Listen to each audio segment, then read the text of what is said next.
In this module, we will cover the steps to start investing. I know you're eager and excited. There are 3 steps to start your property portfolio. The first rule of thumb in property investment is to check your funds. You need to know where you are. You must take an honest inventory of checking your resources. This will give you a rough idea on the amount of cash that you need to have readily available, or how much would you still need in order for you to start your investment. It is vital for you to understand all of the costs involved in acquiring and holding a property, especially if it's your first time investing in one. However, do not make an immediate assumption that you cannot afford to invest. A lot of people make this mistake by giving up even before starting the game.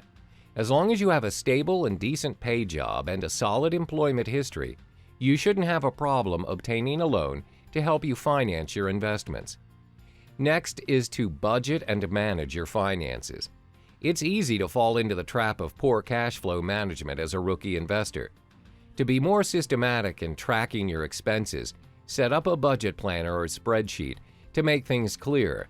One useful tip to ensure that you manage your finances accordingly is to under-project your income and over-project your expenses to avoid unwanted surprises.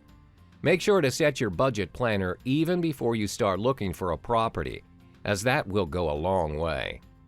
Lastly, start creating your investment plan. A saying goes, when you fail to plan, you plan to fail, which is very true.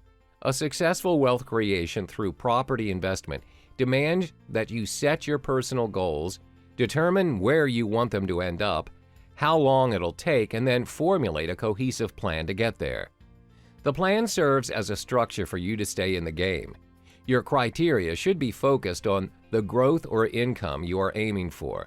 Consequently, you'd need to determine what type of property you need to purchase and invest on in order to meet your income goals.